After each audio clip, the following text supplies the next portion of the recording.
what's up travel buddies? Welcome back to my channel. This is our 5th day here in Japan. Tara guys, samahan nyo kami. Punta tayo sa Tokyo. So guys, ito, samahan nyo kami dito sa bittersweet day na to. Bitter kasi iiwanan namin yung city na napamahalan sa amin, which is Osaka. Pero excited pa rin kasi pupunta kami sa city na pangarap namin puntahan, which is Tokyo. Tara guys, breakfast muna tayo bago tayo bumiyahe.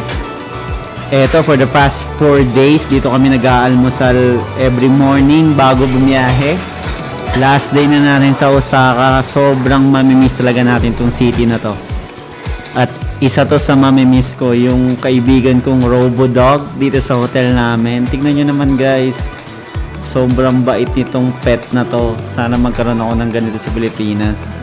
At isa to sa sign na Japan is already living in the future. Kasi tingnan nyo naman guys, robots yung pets nila. Sobrang, di ba, cute. Tapos, hindi ka pa masasaktan kasi kahit mamatay siya, pwede mo siyang i-on. At never kanyang iiwan guys. Basta i-charge mo lang siya. Char. Hugot yarn. Bye na, Robodog. I'm gonna miss you. Let's go guys!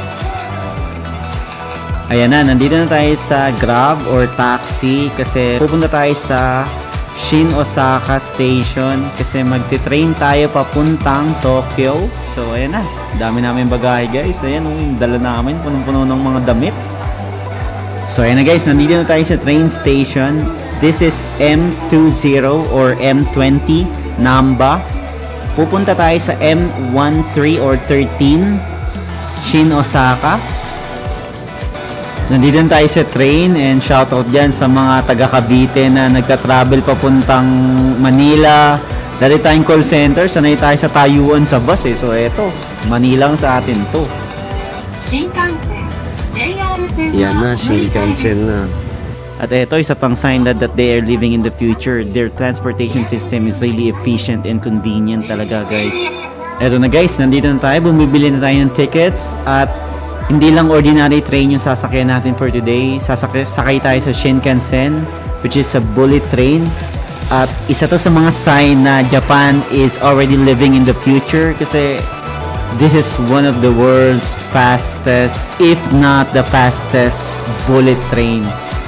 Top speed is like 320 kilometers per hour. Grabe guys, mas mabilis pa siya sa supercar na Bugatti Chiron. So let's ride guys. Excited na ako sumakay. Tara, samahan nyo kami. Eto, may ticket na tayo. So eto, chill lang. Nag-aabang na kami ng train namin. Ayan na siya guys.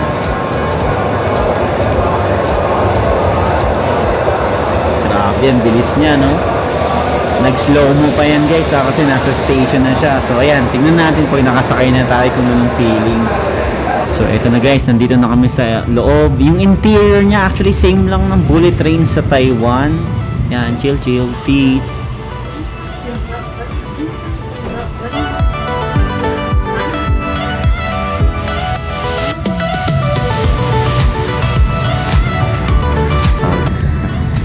Kumusta kayo dyan?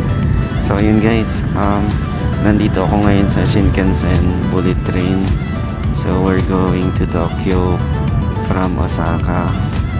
So we chose to ride the bullet train kasi mas mabilis siya, mas convenient na kaysa mag-aeroplano pa kami.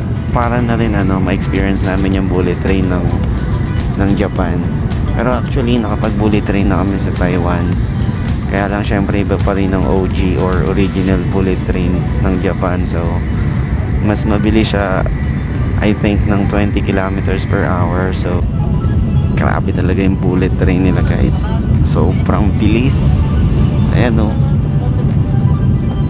Kasi halos hindi mo na makita yung mga lugar na dinadaanan mo. Parang naka-timelapse ka na. Sobrang bilis eh. Pero pagdating naman dito sa loob, hindi naman nakakahilo, parang normal lang, para ka lang din nasa bus. Actually mas okay nga dito kaysa sa bus eh, kasi dito walang tagtag talaga eh. As in smooth na smooth lang. So yun, sana in the future meron din tayong ganito sa Pilipinas. Sana buhay pa ako, abutan ko pa yun. Eventually naman, I'm sure magkakaroon din ng ganito sa Pilipinas eh, tiwala lang. Lapit na kami sa Tokyo, parang mas maganda yung panahon dito. kasi nung umalis kami sa Osaka, medyo umuulan na siya. Buti na nga lang tapos na yung mga tours namin. Eksakto lang talaga kasi the past few days sa Osaka, maaraw siya, mainit. Hindi naman mainit actually, since autumn season na pa winter na, malamig talaga. Pero maaraw siya. Yun yung maganda sa mga ganitong countries eh. Yung combination ng maaraw, yung sun, pwede ka mag-shades and then mag-winter clothes ka na kasi malamig talaga. Ang sarap talaga mamasyal. Unlike sa mga tropical countries tulad natin, laging mainit. Ang hirap mamasyal, mahirap maglakad-lakad. I mean, imagine kung maglalakad ka sa Luneta, nang tirik na tirik yung araw. Ang hirap nun. Dehydrate ka dun or mag-heat stroke ka. Samantalang sa mga ganitong winter countries, masarap mamasyal. Saan yun? Shinsaibashi. Grabe, kung hindi namin napigilan yung sarili namin, malamang magbibili na naman kami ng another baggage eh. Kasi ang dami talagang mura dun eh. Tinigilan ko na nga yung sarili kong bumili ng sapatos eh, kasi hindi ko naman kailangan. Pero ang dami talagang magaganda doon at mura.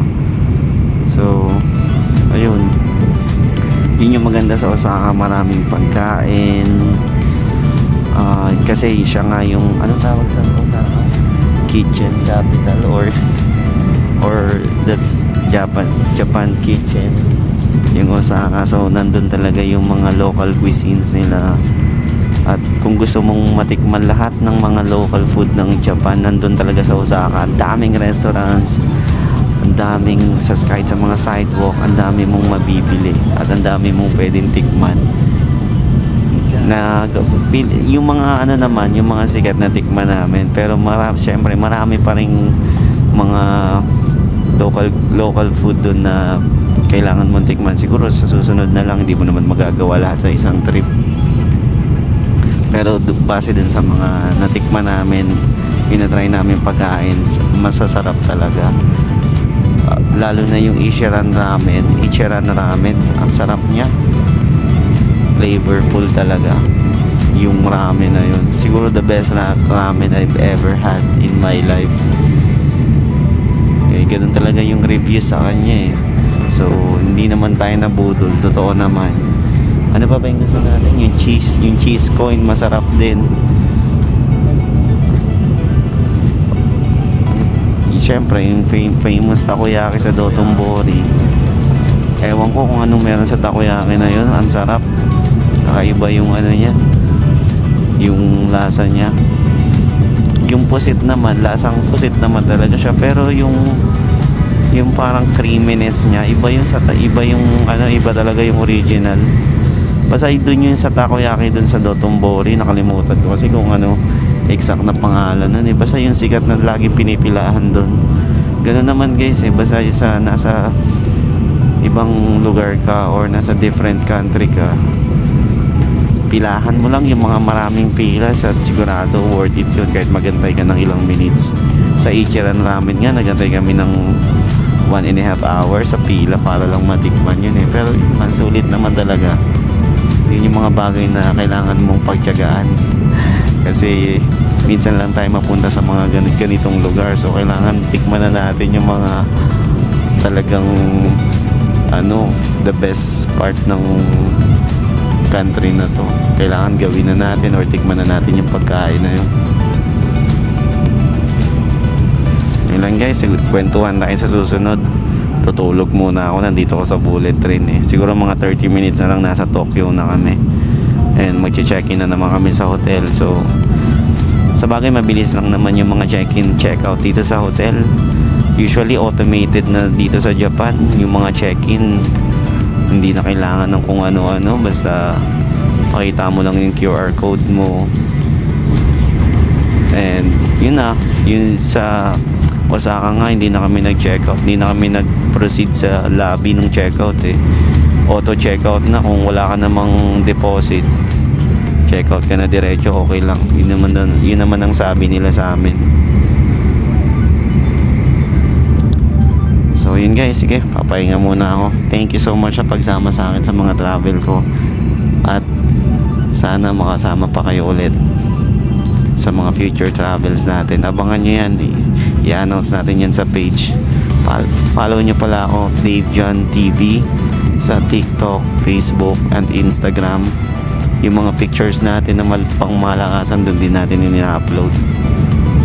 So yun lang guys, thank you so much for your support. Please subscribe kung hindi ka pa nakasubscribe, and promise marami pa tayong pupuntahang lugar, gagala ang lugar, at sana marami pa rin tayong adventure na ma-experience. Thank you so much guys. Eto na guys, nandito na tayo sa Tokyo finally after 2.5 hours. Bilis nga, no? So first mission natin is kunin natin yung binook natin sa Klook, which is the Tokyo Subway Unlimited ticket. Etong ticket na to, very useful talaga kasi only sakay na siya for 3 days for only 560 pesos per head. Applicable siya sa Tokyo Metro Lines and TOEI Subway. So perfect talaga siya guys, at mura para gamitin sa pamamasyal sa Tokyo. Bukod pa dyan, sobrang dali lang i-redeem ng ticket o nung card. Ayan guys, so dyan lang sa machine, scan mo lang yung QR code from Klook at ayan na, bibigay na sa inyo yung physical tickets. So eto na, OMG, for the first time, unang sulyap sa Tokyo. Nung time na to, mangiyak-ngiyak pa ako kasi alam niyo naman guys, bata pa lang tayo, mahilig tayo sa anime. So itong Tokyo parang naging dream city na natin or dream destination na natin to eh. So ayun, first impression, ano pa bang bago? Tokyo, skyscrapers, high-tech na city, maganda, malinis. Hindi na ako magtataka kung makasalubong ako ng mga androids or robots na dito eh. Ayan, nandito na kami sa hotel guys. So ayan, ang aga namin. 30 minutes siguro kaming tumambay muna dito sa lobby. Pero kung titingnan nyo guys, walang tao sa lobby kasi self-check-in na sa mga ganitong hotel. Pangalan ng hotel na to is Comfy Bed. Lalagay ko na lang din sa description box yung link kung gusto nyong i-book yung tong hotel na to guys. Location wise, maganda siya kasi malapit sa train station at malapit sa Ginza na maraming restaurants. Eto, quick room tour. Maliit lang yung room namin guys, as in sobrang compact. Pero lahat naman ng kailangan mo nandiyan na. Ayan na, may desk ka, may TV. So kung may laptop ka, may kailangan kang trabahong gawin. Tapos eto, syempre may mirror, tapos yung ayan, very compact yung ano niya, toilet. Ayan, may mini fridge, may kettle, may blower, so lahat na, may bintana. Ayan, pinaka gusto ko may bintana para kita mo yung labas. Yan lang, bintana na yan, talaga masaya na ako. So ayun, konting pahinga lang, siguro mga 15 to 20 minutes. Eto, sabak na naman, gala mode on. Tara guys, explore na natin tong Tokyo. OMG, bakit parang walang tao? Nasa Alice in Borderland ba ako? Diyos ko, sayang naman tong jacket ni Cardong outfit ko, no? Char lang pala yun. Nandito pala sila sa subway. Ayan. Eto na guys. First night in Tokyo. At syempre, unang destination natin sa Tokyo, Shinjuku. This place has one of the best nightlife here in Japan at sobrang vibrant ng place na to guys. Kaya eto, tara, explore tayo guys. Lakad-lakad tayo. Yan, ganda sa Tokyo, no? Grabe. Naalala ko dito, BGC. Pero syempre, mas malaking BGC. At ayan, yung mga tao dito, napansin ko, mas marami naka-corporate attire. So siguro dahil Tokyo is capital of Japan at business center nila nandito talaga. So yung clock tower sa likod guys, so yun yung parang kulay purple, that's the Como Tower. Grabe, ang ganda niya, no? Starbucks. Pero mamaya na, kaya tayo magkape kasi araw-araw na tayo nagkakape. Iwas muna. OMG, this is such a beautiful place. Grabe yung night lights guys, oh. Dito tayo ngayon sa Penguins Suica Plaza or Park. Maganda yung view dito guys, i-check natin. Ayan, katabi lang siya ng JR Shinjuku Station. Grabe naman yung view na yan, oh. I can't believe I'm in Tokyo right now. Sobrang saya ko dito guys. Ganda, no? Hi Penguins. Grabe. Nandito na talaga ako sa Tokyo. Parang dati napapanood ko lang to. First night pa lang natin to guys ha. Pero I think I'm gonna love this city more than Osaka. Pero ewan ko lang, tingnan natin. Ayan, may mga nakatampay din dito ng loko. So samahan natin sila. Eto, tambay-tambay tayo. Kung ganito ba naman yung kalye na tatambayan mo eh, okay lang sa akin tawagin tambay, no? This city is largest city on earth. So okay lang, dito na lang. 37 million tao lang naman nakatira dito eh. Daming tao dito, pero tignan mo naman, okay pa rin yung traffic nila, no? Galing. Yan, lakad-lakad na tayo ulit. The lights, the buildings, the people. Ay nako, feeling ko talaga ngayon parang nasa future na ako eh. Ganda ng city na to guys. Siguro the best city na napuntahan ko so far. Yan, continuous lakad pa rin kami dito. Malamig ngayon guys ha, pero hindi mo naman mahalata yung lamig dahil sa ganda ng mga nakikita mo. Ayan na guys, puntahan natin yung 3D cut na sikat dito sa Shinjuku.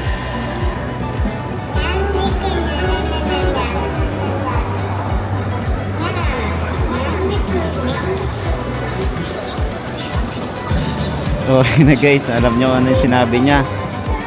Wala, actually di ko rin naiintindihan, pero parang thank you or hello eh. At dyan sa baba ng 3D cat billboard, meron ditong cat and dog cafe. And guys, so, kung mahilig kayo sa cats, perfect tong cafe na to para sa inyo. So yan, stroll pa rin tayo kahit malamig, kahit nanginginig na tayo sa lamig, pero okay lang yan, nabubusog naman yung mata natin eh. Tsaka guys, tara samahan nyo kami, punta natin si Godzilla. Grabe, ang liwanag dito guys. Di ko alam kung natutulog ba yung mga tao dito sa city na to eh. Pero tignan nyo naman kung gaano kaganda o vibrant yan. Sobrang colorful ng place na to. Hindi pa to yung Shibuya Crossing guys ha. At ayan na yung Godzilla head na famous dito sa Shinjuku. At eto sa baba ni Godzilla, maraming restaurants guys dito. Parang food haven talaga to. Marami kayong pagpipilian. Tabi-tabi siya as in. Ayan, kung ano-ano nandito sa Shinjuku talaga. Maraming bars, maraming pwedeng tambayan, daming tao sa labas. So, saya-saya dito guys. Buhay na buhay talaga dito kahit hindi pa weekend tong araw na to guys ha. So, ayun, ang dami namin ganap at napuntahan, kakalakad. Ginutom na kami. Eto, nagyakiniko na kami ni Monica. Sobrang gutom na talaga namin. So, ayan, kain tayo guys. Hindi lang ang pagkain yung na-enjoy namin dito guys, pati yung init na lumalabas dun sa lutuan. Actually, na-enjoy namin. Siguro kaya mahilig yung mga Koreans and Japanese sa ganito kasi nga yung init eh. Sarap niya, yung sarap niya kumain habang nainitan yung katawan mo sa malamig na klima. At ito pa isang pampainit, isang baso ng beer. Grabe yung ginawa kasi guys. Yan, sa mga gusto mag-beer at cocktails, maraming ganyan dito sa Shinjuku. Hi guys, ayun, so dito ay sa Shinjuku area or sa Shinjuku district. This is the nightlife capital of Japan. So yan, ang daming tao, ang daming nagpa-party, ang daming nagsha-shopping. Bumili lang kami ng kape, babalik na kami sa hotel. Bibili kami ng kape ngayon, pampawala naman tipsiness, char. Guys, sobrang lamig sa Tokyo. Kanina umulan, tapos pagkatapos umulan, sobrang lamig paglabas namin. Ngayon wala nang ulan. Dry na siya, pero sobrang lamig naman. So bukas punta kami Shibuya. Explore namin yung Shibuya Crossing, si Hachiko, pupunta namin. And let's see kung makabalik tayo dito ulit bukas ng gabi. Kasi dito talaga yung vibrant place ng Tokyo eh, itong Shinjuku. So pag gabi masarap tumambay dito, maraming pwede mong gawin or maraming trip, food trip. Kanina nag-yakiniko kami for dinner. And solid naman. Di naman siya ganun kamahal guys. So, parang Pilipinas din yung presyo. Pagkatapos dito, diretso na kami hotel kasi maaga kami bukas. Marami kaming itinerary or full yung itinerary natin bukas. So, kailangan natin magpahinga na maaga. So, yun lang. Sobrang ganda ng Tokyo guys. abangan nyo na lang sa vlog natin yung mga clips. Thank you. 涙の色はエメラルドブルー、宝石みたいに光ってる。流れ星を見上げていたあの夜も